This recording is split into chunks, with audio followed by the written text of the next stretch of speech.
Gopijana Vallabha Girivaradhari.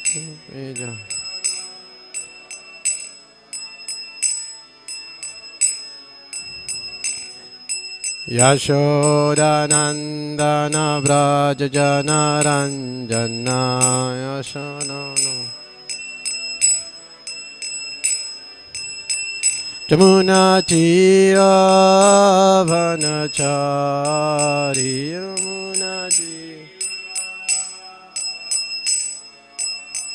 Yamuna Tira Vanachari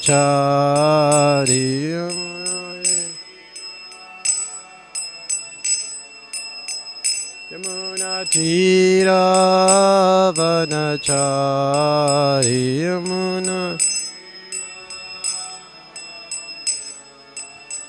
Yamuna Tira Vanachari Yamuna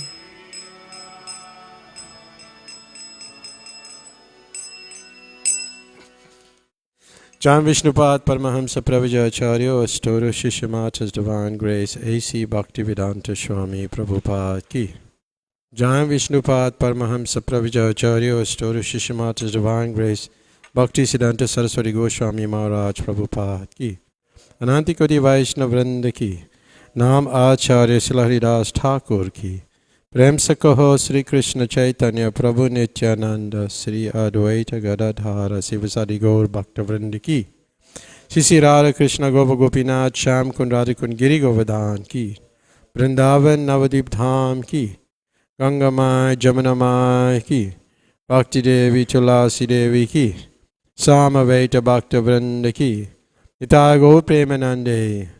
All glories to the assembled devotees. All glories to the assembled devotees. All glories to the assembled devotees.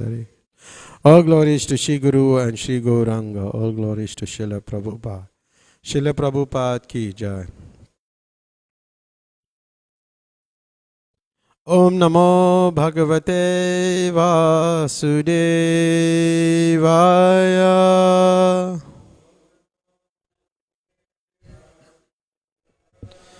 Om Namo Bhagavate Vasudevaya.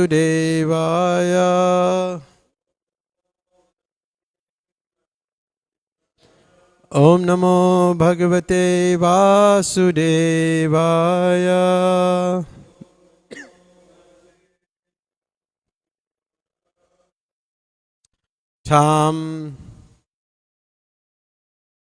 Reading from the Srimad Bhagavatam, 4th canto, Chapter 7, text number 22. 4th canto, Chapter 7, text number 22. Tam upagatam alakshya sarve suragana adaya pranemu sahasa uttaya indra triaksha nayaka tamupagatam alakshya sarve suraganadaya pranemu sahasotaya brahmendra triakshanayaka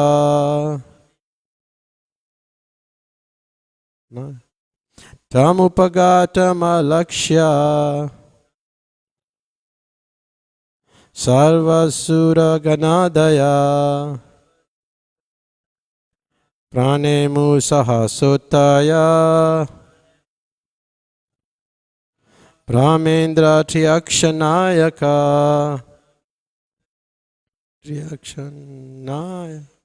tamupagatam alakshya Sarve Sura Ganadaya Prane Musaha Sotaya Brahmendra Tyakshanayaka Tamupagatam Alaksha Sarve Sura Ganadaya Prane Musaha Sotaya Brahmendra Tyakshanayaka Tamupagatam Alaksha Sarve Sura Ganadaya Prane Musaha Sotaya Brahmendra Tyakshanayaka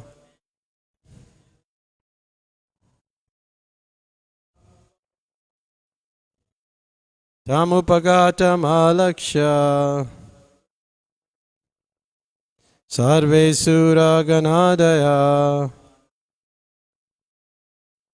Prane Musaha Sotaya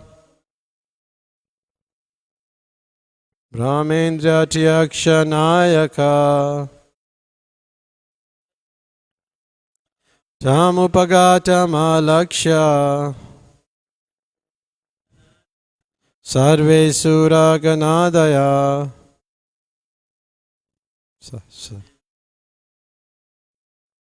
Prane Musaha Sotaya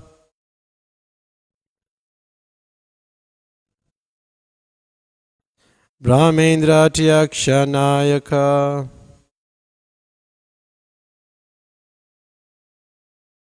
Okay.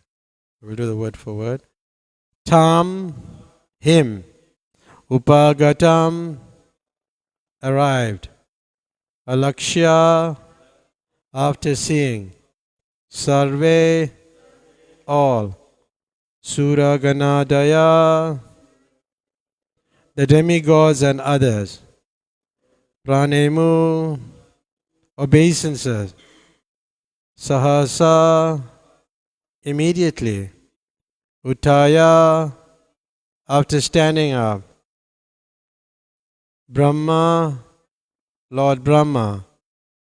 Indra, Lord Indra. Triaksha, Lord Shiva, who has 3 eyes. Nayaka, led by.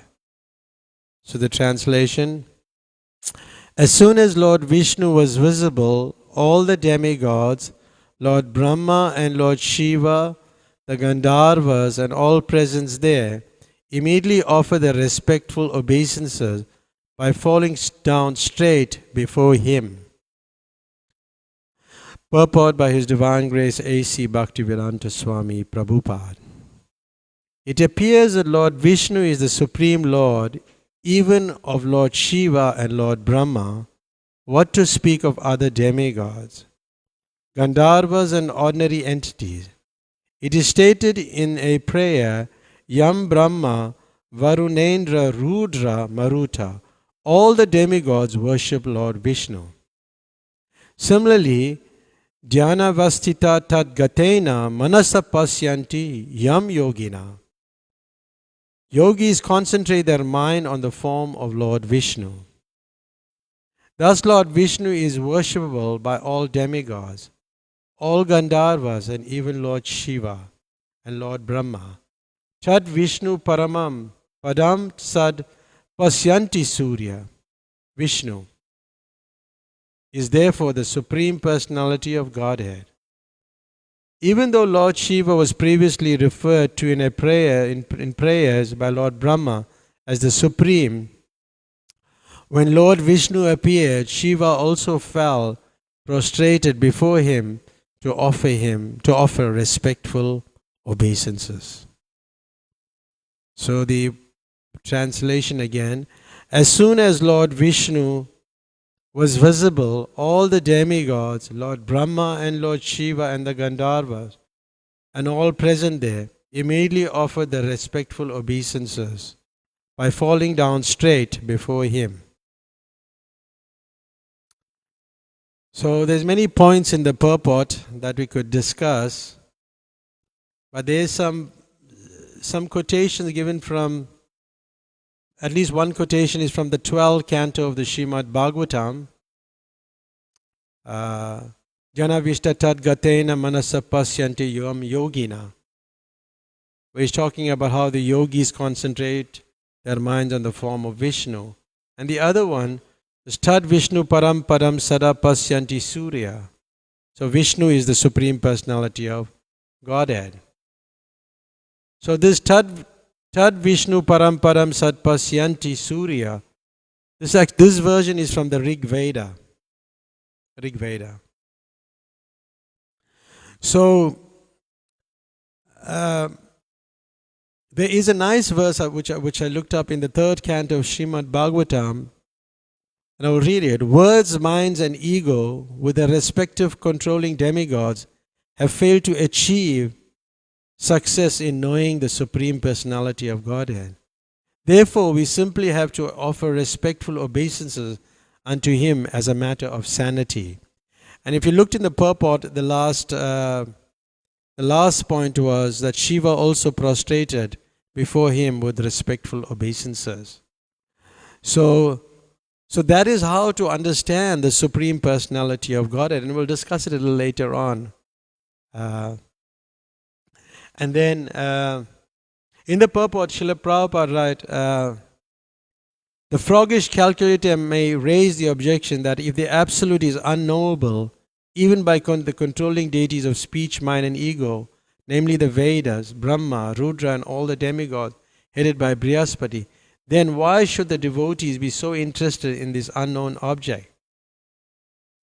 The devotees are not interested in that because they are simply absorbed in enjoying in ecstasy, transcendental ecstasy.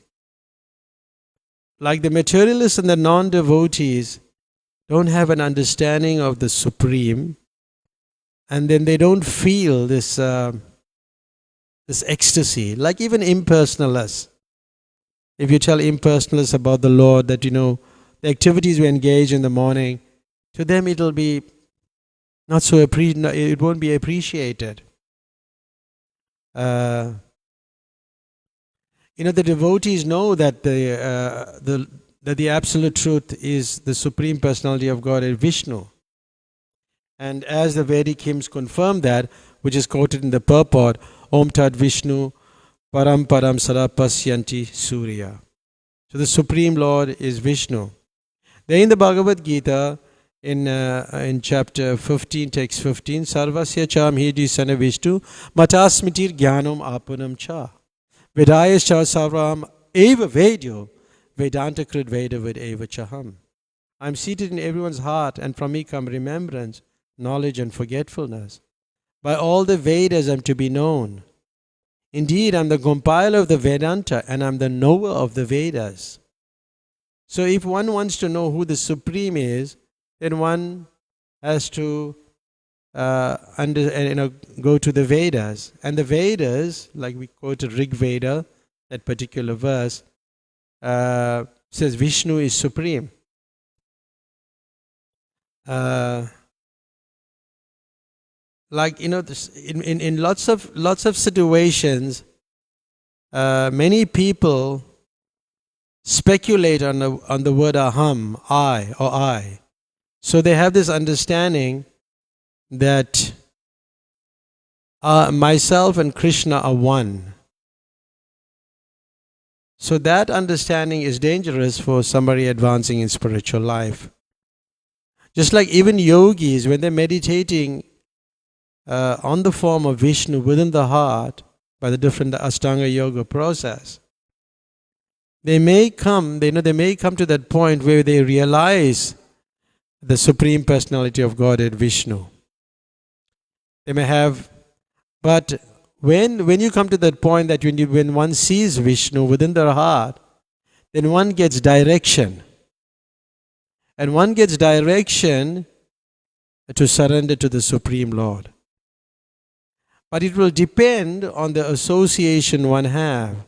If one is associating with impersonalists or Mayavadis, then one may divert from the process and become a Mayavadi or an impersonalist. So the Gita explains, the process of understanding the Lord, Bhaktya Mam Abhijananti, Yavan Yachasmi Tatvataha. As he quotes, as Lord Krishna speaks in the Bhagavad Gita, the 18th chapter, that the Supreme Lord can be known only by devotional service.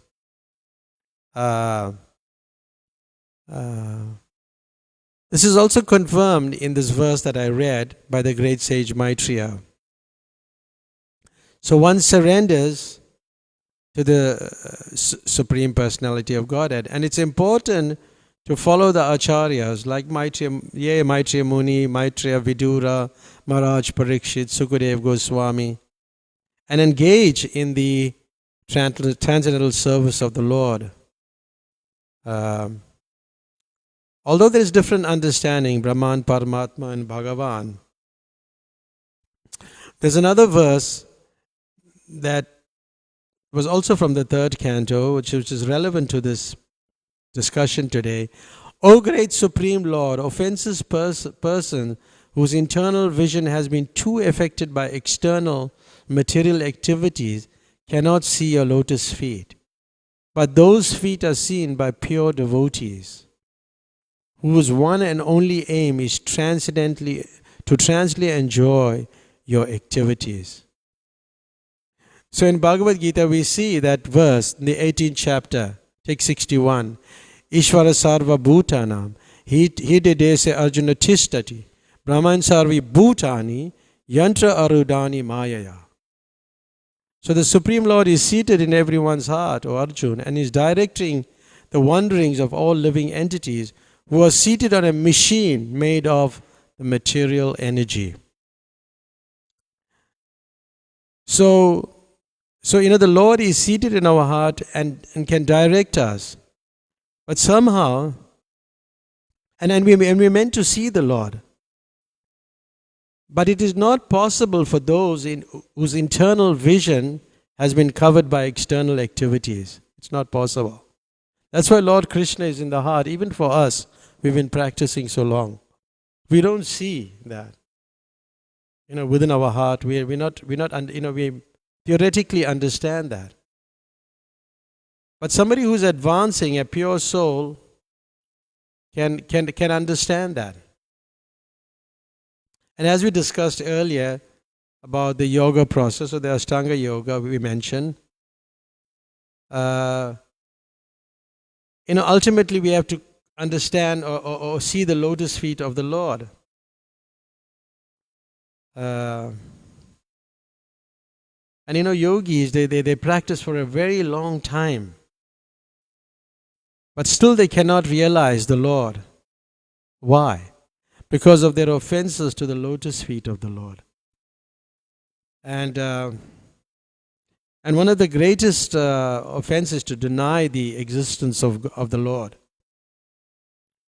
As Prabhupada writes in the purport, as separate from the individual soul, or accept the Lord and the individual soul as one and the same, which I mentioned earlier. And Prabhupada gives a very nice example where impersonalists misinterpret by the theory of reflection.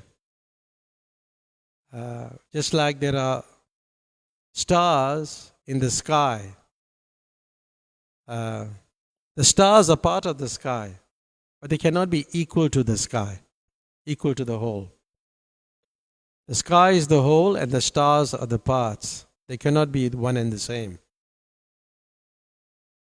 So it is offensive to think that, we one with the Lord. And I would often wonder why, Prabhupada would speak so often about this. Because in South Africa it's not so bad.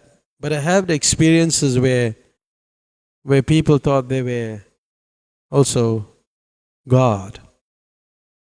Like there is a Vedanta Institute, and not that I was invited, I was the devotee who was meant to go, couldn't go. And when I went there was a whole lot of sannyasis and a whole group of people who had presentations. They had like theses, they were speaking. So when my turn came, it was last. So I was jotting down, I was like, mentally recording everything in my, and then I started speaking from the scriptures, specifically Bhagavad Gita. But then I asked one child, "Who are you?" Young, probably 14, 15 years. And the child said, "I'm God." But there was a couple of devotees with us. Rohini Nandan was one of them, and there was another devotee, I think it was Ganga. And a few others. And when the devotee, one of the devotees heard this, couldn't accept this, or start crying. It had a great effect. Because the person was so offensive to the Lord. It was just a child. It was quite a large gathering. Anyway, I was using I was quoting all the verses from the Gita, from the second chapter of Bhagavad Gita, the individuality of the soul and how the soul is individual. And then the discussion pursued. In the end, we got them to chant. But then when I wrote Giriraj Swami on this, visiting this place with the Mayavadis, he said we shouldn't go to these places. It could be very dangerous because it could affect people. So that is an offense. Therefore, that person cannot understand that Vishnu is a supreme person. These are offenders. But still, the devotees of the Lord are very kind. And they roam all places to enlighten people on God consciousness. And the offenders, however, lose the chance to receive the Lord devotees. Because they also become offensive. Just like, somebody may not be intentionally an offender. And the example given in the scriptures is about when Narada met the hunter. Although he was a great sinner, but he was not an intentional offender. There is a difference. Although he was sinning. Because when he met Narada, he agreed to take to the path of devotion, leaving his home. But on the other hand, you find Nalakuvera and Managriva. Even they were living amongst the demigods, they had to go to some punishment. They became trees in their next life. Although by the grace of the devotee, they later were delivered by the Lord. So offenders have to wait until they receive the mercy of the devotees. So, and then they become eligible to see that lotus feet of the Lord, which is we're speaking on the purport, what Prabhupada mentioned.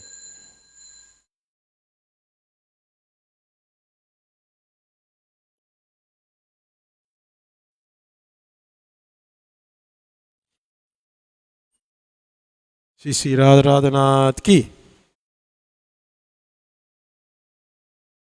But the devotees of the Lord, they're very merciful, and they bestow blessings of devotion upon everybody without any hesitation.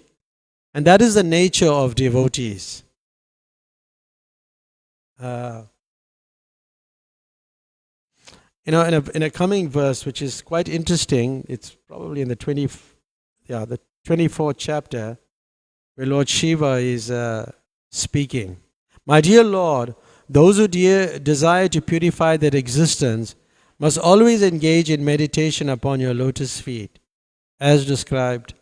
Those who are serious about executing their occupational duties and who wants freedom from fear must take to the process of bhakti yoga. So, Lord Krishna says only by devotional service one can understand him. And it says, Lord Shiva is saying the same thing. And one freedom from fear, because fear is an obstacle. It's an obstacle. Because, fear means that we're still attached to the body. So that's quite an obstacle. And meditation is very popular now amongst many people. Like yesterday we were in the campus. It was just wonderful to see so many people just attracted. The way Satyarani and all do these. They have a nice gazebo with advertised, and so many people were coming. Segi was there. It was amazing because people are attracted to meditation. So meditation on who? So we have to meditate, as Srila Prabhupada says, on the absolute truth. On the absolute truth. And Krishna, he will give that necessary intelligence for us to understand the absolute truth. What is that verse? Tesam satati yuktanam bhajatam pritipurvakam dadami buddhi yogam tam yena mam upayantite. To those who constantly devoted to serving me with love, I give the understanding by which they can come to me. That is also in the Brahma Samhita, that popular verse, Premanjana Churita Bhakti Vilochanena. When your eyes is anointed with the pulp of love, then one can see Krishna. That form, that Shyam Sundara form, means that blackish, but at the same time extraordinarily beautiful.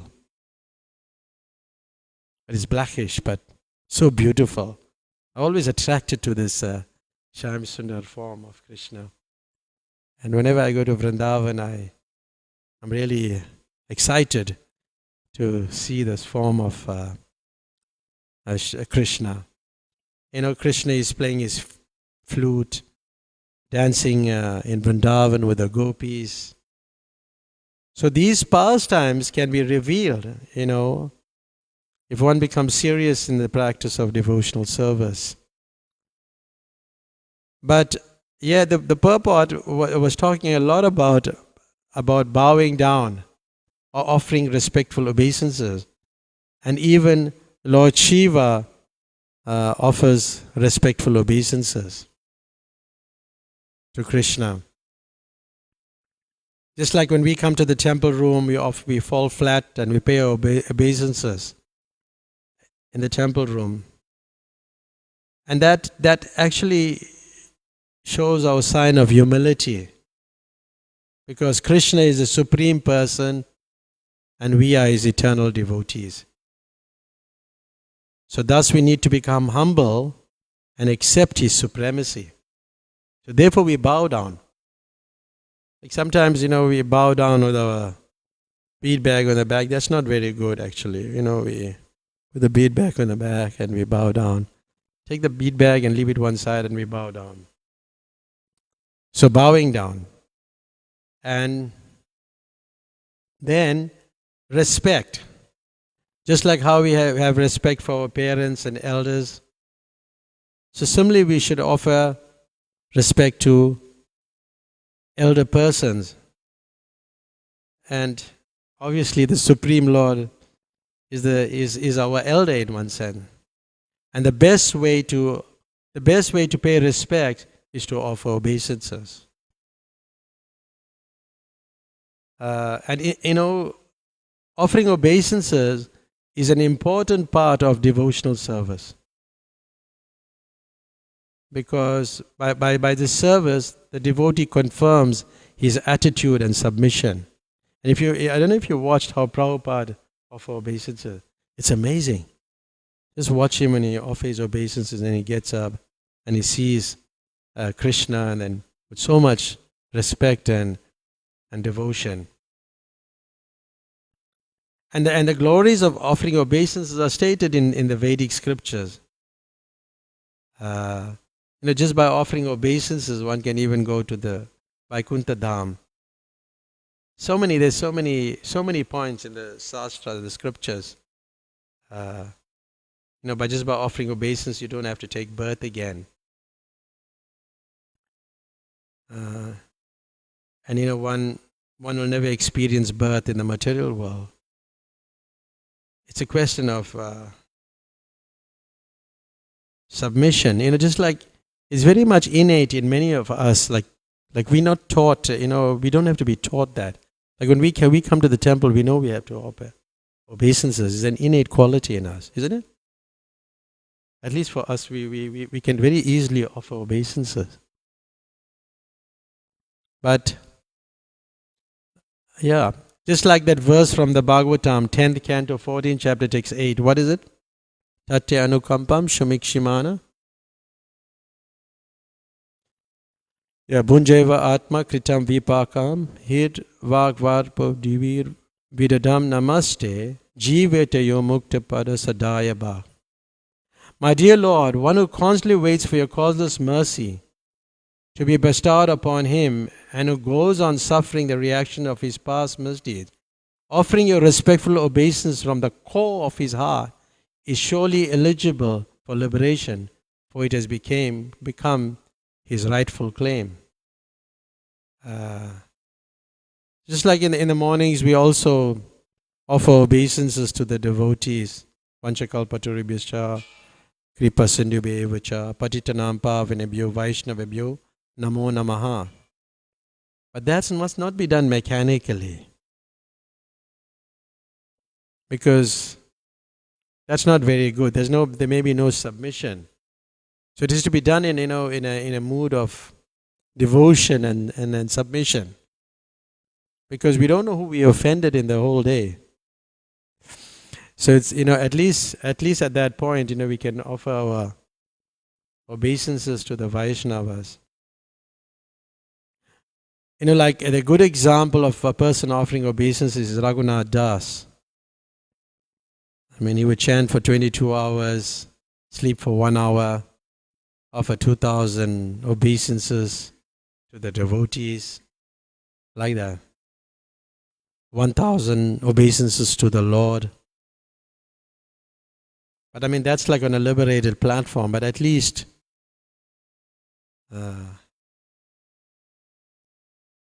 for us, we can, when we come to the temple, we can offer obeisances. And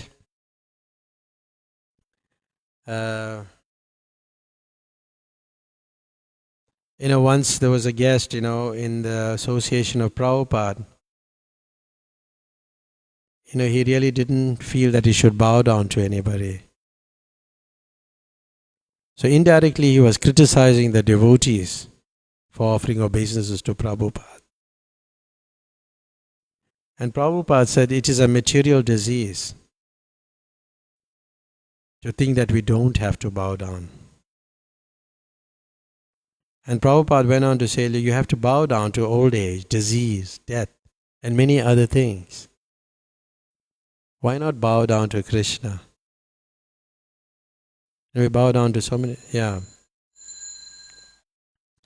And in different situations, Prabhupada demonstrated, just like when he opened the Jagannath Murti. The devotees haven't seen something like so abstract as Lord Jagannath. And Prabhupada said everybody should bow down, because this is Jagannath, the Lord of the universe. Yeah, bowing down. And then he explained to one of his godbrothers, Bon Maharaj, that why he recommended the worship of Lord Jagannath. Because they're very merciful and there's not strict archanam. And if there's some offenses, but to Radha and Krishna, if you commit some offense, you can be finished. Be careful, yeah. The two brothers Brahmananda and his brother Gagamuni. So So when Prabhupada would walk into the storefront, everyone bowed except Gagamuni. And then Prabhupada, after that he would ask questions, and then Gagamuni, I raised to Prabhupada that he really don't feel like bowing down, so he's not going to do it because it would be artificial. Sometimes, I'm not feeling, so I shouldn't do it. But Prabhupada said, no, you should bow down. Because by bowing down, that feeling will come. Because we've practiced sadhana bhakti, we follow the instructions, although we may not like it. And that is how you realize Krishna, is by following the instructions. And we see that, from then on, Gagamuni learned that yes, I have to bow down. Different devotees, there were other devotees also, but anyway. And when Brahmananda took initiation, his mother was there. And his mother, well, in the one sense, the parent is also considered to be the guru. So Prabhupada instructed Brahmananda that whenever he sees his mother, he should bow down to her. So he would, and he followed that instruction. So he was staying in Connecticut, and when Brahmananda was visiting in that area to distribute books, he went to his home. He knocked the door. The mother opened the bell, and there was nobody there. You know why? Because he was bowing down. But he followed that instruction, because that instruction, what happened? That attachment for his, for his parents diminished, and his attachment to Prabhupada increased. It's an interesting point, because we don't think of it like that. As we bow down to the person, our attachment for the person will increase.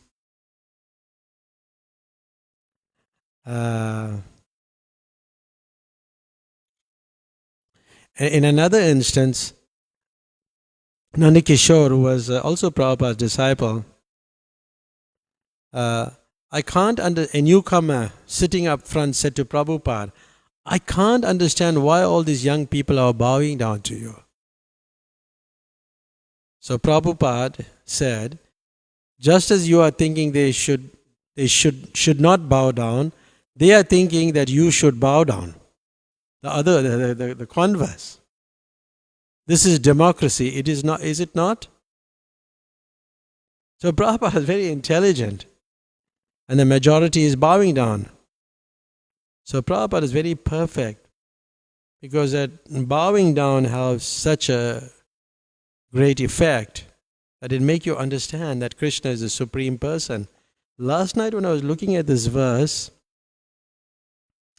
and I remember this particular, when it came to bowing down, which Giriraj Maharaj spoke very extensively in a lecture that he had given some while back. And he was quoting from the Adilila of Adilila chapter 5, 208. He's talking about Lord Nityananda here. And the translation is, because he is intoxicated by ecstatic love. He's talking about Nityananda, who is intoxicated by ecstatic love, and as an incarnation of mercy, he does not distinguish between the good and the bad. And the next text, which is very interesting, he delivers all those who fall down before him. Therefore, he has delivered such a sinful and fallen person as me, as Krishnadas Kaviraj writes. So by falling down, or by bowing down, in other words, one becomes humble. And when one becomes humble, then you get access to that pure love of Krishna. And here you find that Lord Nityananda, he doesn't discriminate between the good and the bad, but you have to bow down. He says, He delivers all those who fall down before Him. So that purport, in the purport, is talking about how Lord Shiva even bowed down to the Lord. Because by definition, the real goal of bhakti is to please Krishna. And that, what is that verse? Anyabhilasita sunyam, jnana karma anavritam, anukulyena Krishna anushilanam bhakti rutama. So what should render transcending loving service to the Lord favorably, without desire for material profit or fruitive activities or philosophical speculation? This is called pure, that is called pure devotional service. So our real goal is to please Krishna. And the best way to please Him is to bring others to Him. So we should surrender to Krishna and become Krishna conscious, and then we should bring other people to surrender to Krishna, because that will please Krishna the most. The most. And in one lecture given in Los Angeles, Srila Prabhupada said, to approach Radha and Krishna, in a personal sense, that it's the ultimate goal for the devotee, to approach Radha and Krishna. So Srila Prabhupada said, to approach Radha and Krishna, you need the mercy of Lord Chaitanya. And to get the mercy of Lord Chaitanya, you need the mercy of Lord Nityananda. And to get the mercy of Lord Nityananda, you have to preach to people like Jagai and Madai. So that's the way to do it. So we start down at the bottom and then we go all the way to the top. So that is the extreme mercy of Lord Chaitanya and especially Lord Nityananda. And Vishwanath Chakravarti Thakur, he gives a very nice example. And the verse itself, Prema Mata Nityananda Kripa Avatar. He is intoxicated with love of Radha and Krishna. But it's a very high stage. And as we get more deep, it gets more specific and esoteric. Like you talk of Manjari Bhav, Radha Dasya. So how is it that this devotional service, which is the highest, is offered to the people, of the people like us, people of Kali Yuga? How is it possible? So he responds, Vishwanath Chakravarti responds, he says, it's like a king. And when he becomes intoxicated, he goes to his treasury. And when he goes to his treasury, he takes the most precious gems. And then he goes out in the street and he just starts giving it to the poorest on the road. Because it's his choice, it's his jewels. He can do whatever he wants. And when he's intoxicated, he just gives it. So he just gives all these gems. So similarly, like Prabhupada is a perfect example of, following in the footsteps of Lord Nityananda. He's giving these gems, the highest, Radha Bhav, to people like us. So this is a very deep subject matter, but it all starts down, bowing down to Lord Nityananda, to Prabhupada, to the Supreme Lord. It all starts there. So it's like, I don't know if you have taken intoxication, but if you know people who get intoxicated, they like giving things sometimes, They get in this mood of giving. They give away. So it's like that. It's like where one becomes intoxicated, and here we find that if one falls down at the feet of Lord Nityananda or Srila Prabhupada, one can gain the highest or the love for Krishna simply by bowing down. And going back to the purport, we'll see that I just wanted to read that point.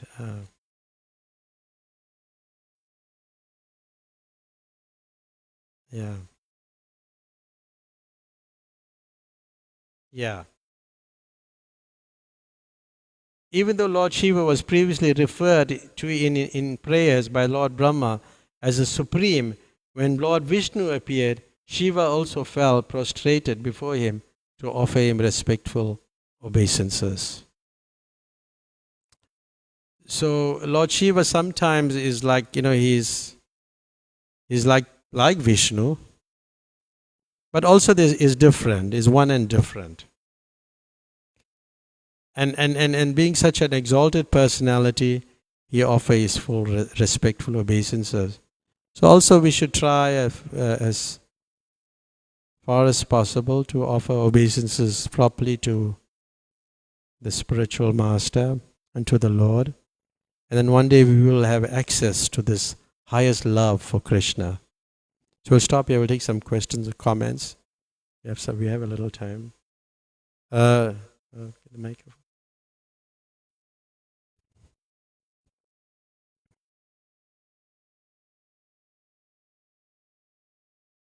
I'm always put in the spot, but I remember Arjuna Acharya reading that we should be prepared for it any time to give class. So I was put in the spot. But thank you, Arjuna Acharya Prabhu. Hare Krishna. Hare Krishna. Thank you. So you raised so many good points there. Lord Shiva is also is a Mahajan. Is regarded as one of the 12 Mahajans. So, and we are meant to follow in their footsteps. Mahajano yena gata sapanta. So he's teaching by example also that he offered obeisances. And then, obeisances, and you quoted another verse, Tatte Nukampam, Lord Brahma's prayer to the Lord. That although we are suffering from our past misdeeds, but we have to be remorseful.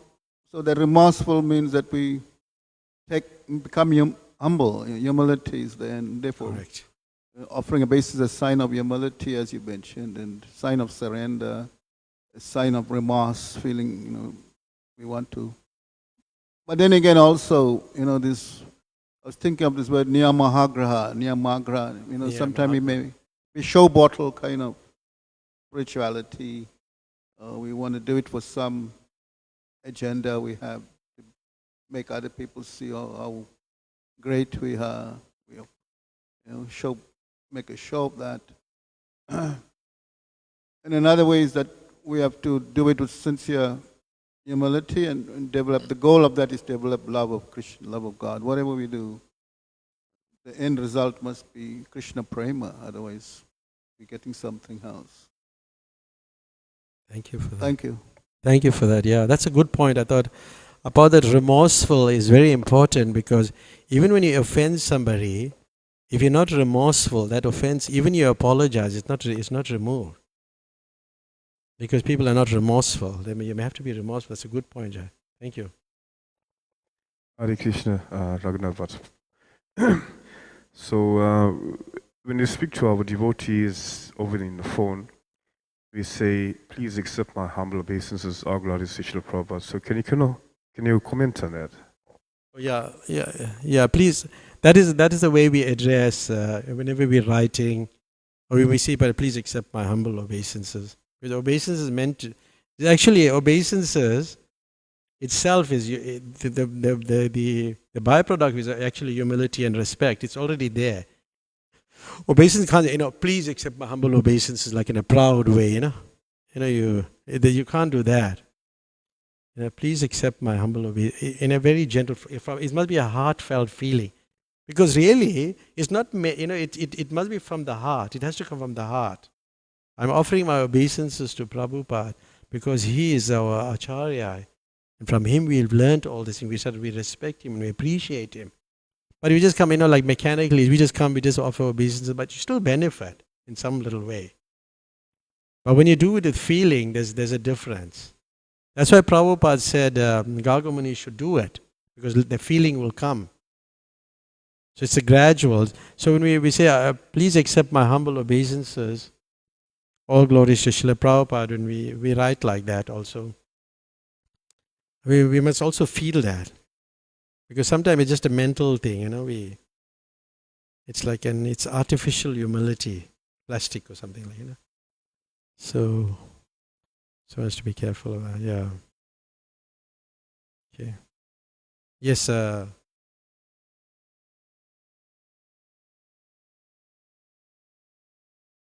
it's on first. Yeah, just comment why we should offer obeisances. Just as an example, the late Gaur Govinda Maharaj, towards the end of his life, he offered obeisances being hated by two of his disciples, to Prabhupada and Krishna and Radha Krishna and Gauranath in correct, case of correct. Johannesburg. And he did that all the time, I observed. That's a good point. Yeah, I mean, I saw Gaur Govinda Maharaj here offering obeisances. I think it was Krishna Astami or Janmashtami. What is the disciple's name? One of his disciples would pick him up, will help him. Yeah, but he always offered his obeisances. Yeah, I remember that. Thank you for that. Yeah. Anybody else would like to comment? Or Ranga, you want to say something? Thank you, Ranga.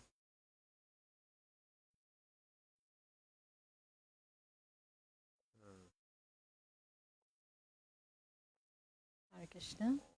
As you were speaking in the beginning, you mentioned that the demigods should have, submit to the Supreme Lord. And that reminded me of